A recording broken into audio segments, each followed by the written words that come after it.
Hello, I am High Heel Knight. Welcome to my channel. This is my non-spoiler review of Marvel's Black Widow.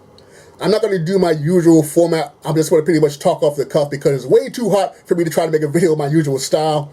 But I will say that I bought this movie on Premier Access with Disney Plus, and I'm very pleased by my purchase. It was the one movie I was willing to pay extra for, so I'm very happy with my purchase. But when it comes to the movie, I was very, very disappointed. The biggest disappointment surrounds Taskmaster.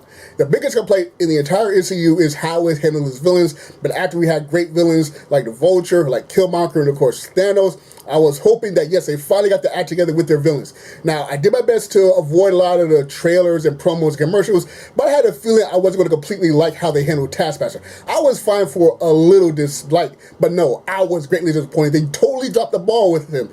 You could have had a Terminator like the T-1000 and Rev 9. In fact, it would have been better because the T-1000 and Rev 9 actually have some kind of personality, whereas Taskmaster has no personality whatsoever. And when it comes to what happens at the end of the movie, I was almost furious because it reflects on something that happens with Black Widow.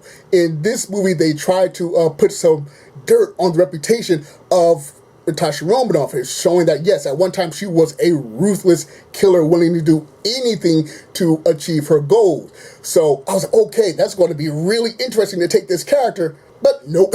And I can't say any specifics again because I have spoilers, but I will just say, really dropped the ball with Taskmaster as far as personality, as far as when it transitions to. So even the concept of Taskmaster mimicking firing sound, because a lot of the mimics that you see were already in the trailers and promos and things like that. So they pretty much wasted the concept of this villain. You could have used this villain for various other MCU movies also, because he's not tied to a specific villain. He's not like Red Skull or, Joker or anything like that. He's not tied to a particular character. So you could have had Taskmaster eventually go up against Captain America, eventually go up against Black Panther, hey, eventually go against Deadpool, because Deadpool is one of the few characters that Taskmaster has a difficulty fighting. But no, totally, already, completely, I practically wanted to pull what little hair I have out when the movie was done with how they handled Taskmaster. Another negative was how they handled Red Guardian. Now again, in the promos I could tell there was going to be some comedy relief with Red Guardian, well, that was fine.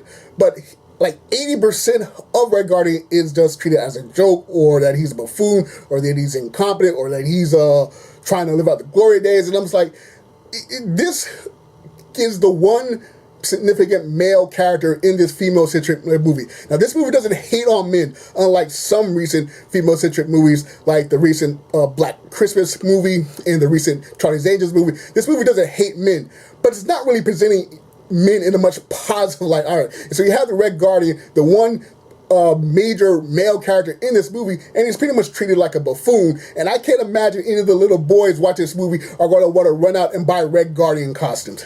Now, on the positive, the action is very cool. If you haven't seen a lot of major promos, you're going to be really impressed by the action. And I also like that these characters, because they don't have superpowers, they get hurt. Now, granted, there are plenty of times when they get knocked down and beat up and things like that, and they still keep on going, but they are trained to ignore pain.